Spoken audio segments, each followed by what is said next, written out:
मैंने कुछ देर काम किया। जब मैं काम कर रहा था तो ताऊ जी की बेटी की मुझे कॉल आ गई। मैं अपना काम वाम छोड़कर एक दरख्त के साए के नीचे बैठ के उससे बात करना मैंने शुरू कर दी।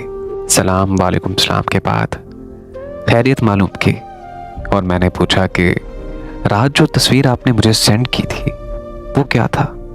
मैं समझ गया कि वो मुझसे बहुत ज़्यादा प्यार करती है, लेकिन वो मुझसे इजहार नहीं कर पा रही। मुझे कहती कि आपने भी तस्वीर देखी, आपको उसमें क्या समझ आया। मैंने कहा वो एक पुरानी तस्वीर थी, बट उसका मकसद नहीं समझा। अगर आप मुझे बता देंगी तो मेरे लिए आसानी हो जाएगी। तो वो मुझे उस तस्वीर का मकसद बताने लगी। उसने मेरे दोस्त अली का नाम लिया जो क्लास फेलो था मेरा। उसने कहा कि एक दफ़ा आप और आपका दोस्त अली क्लास में बैठकर बातें कर रहे थे। मैं पास बैठी अपना काम कर रही थी, लेकिन मेरा ध्यान आपकी बातों में था। आपने एक बात अली को, आपकी वो बात मेरे दिल पर उतर गई। ये बात उस वक्त की थी जब हम 8वीं क्लास में थे। आप दोनों दोस्त आपस में बातें कर रहे थे, मैं आपकी बातें सुन रही थी। आपने अपने दोस्त से पूछा कि यार तू कैसी लड़की के साथ शादी करेगा।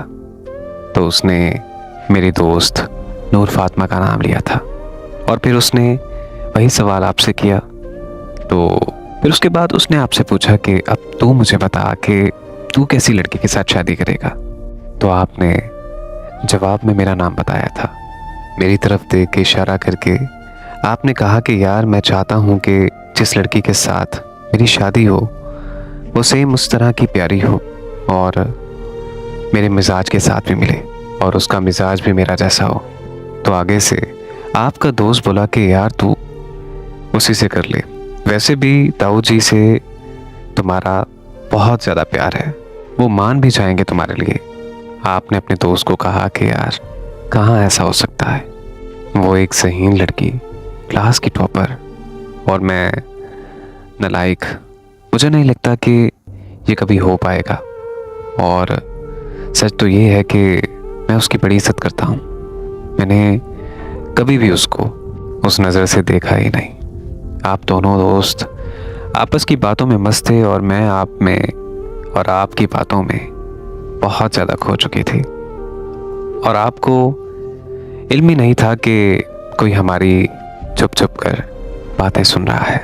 मेरा ऐसा कोई इरादा नहीं था और ना ही कोई ऐसी आदत है कि मैं छुप के किसी की बातें सुनूं।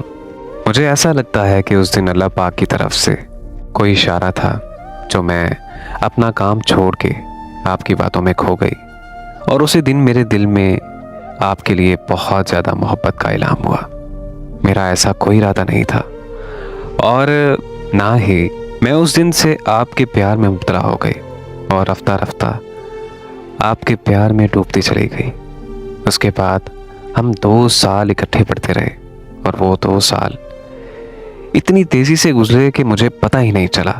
मैंने अपनी मोहब्बत को खामोश रखा, आपको जाहिर होने नहीं दिया, लेकिन मेरी मोहब्बत हर गुजरते दिन बढ़ती चली गई।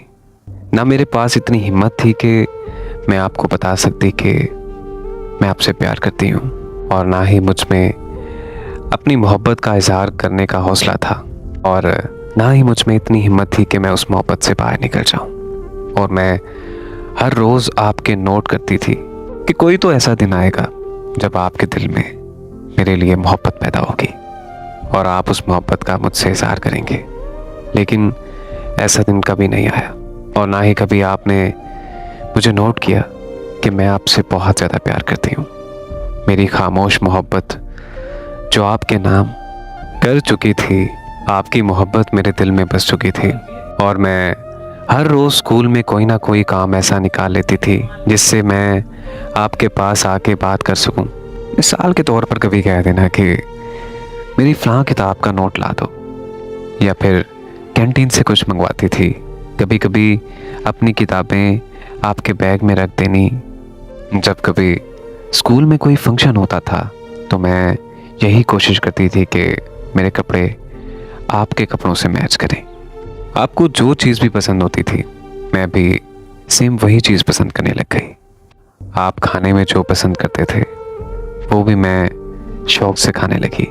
और मुख्तसर बात ये कि मेरी हर लिहाज से और हर तरह की सोच बस आपके आगे आकर ख़त्म हो जाती थी।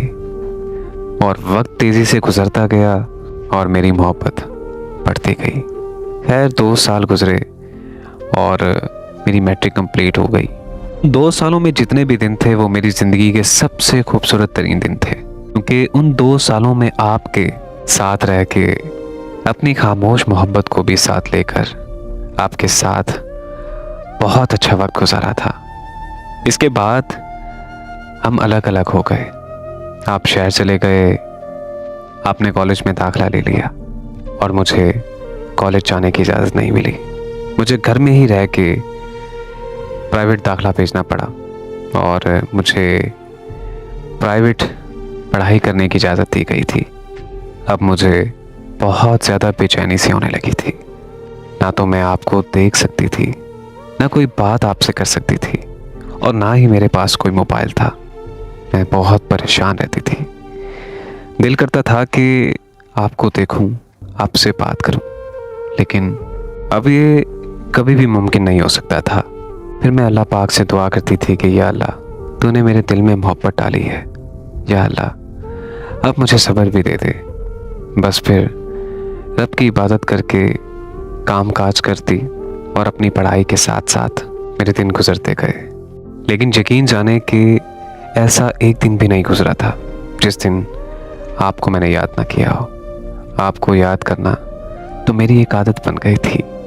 मेरी खामोश मोहब्बत मुझ पे इतनी गालिब आ गई कि मुझसे आपको देखे बगैर बिल्कुल भी नहीं रहा जाता था। तो फिर मैंने अपने एक रजिस्टर पर ये तस्वीर बनाई, और ये तस्वीर मैंने इस अंदाज में बनाई कि आप मुझे प्रपोज कर रहे हैं। आपने बिल्कुल सही कहा कि ये पुरानी तस्वीर लग रही है, क्योंकि ये मैंने उस वक्त बनाई थी जब मैं मैट्रिक के बाद हम अलग हो गए थे।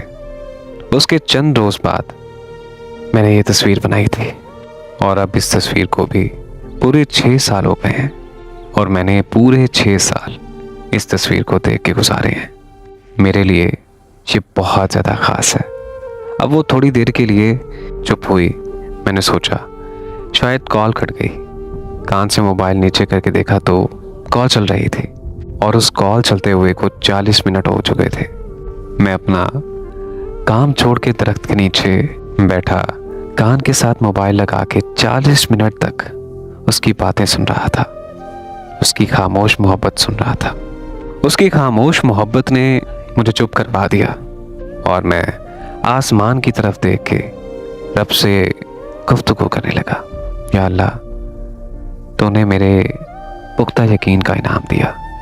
मुझे ये इसके सब्र और दुआओं का फल मिला था।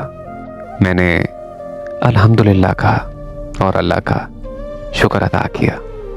फिर वो अचानक बोली कि मैंने अपनी मोहब्बत का इज़हार नहीं किया।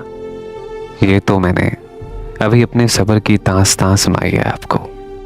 मैंने उसे ये कहा कि चलो ठीक है, आपने अभी अपनी मोहब्बत का इज़हार नहीं किया, लेकिन एक बात कहना चाहूँगा कि इस सब्र की दास्तां ने मेरे दिल में छुपी मोहब्बत को जगा दिया है।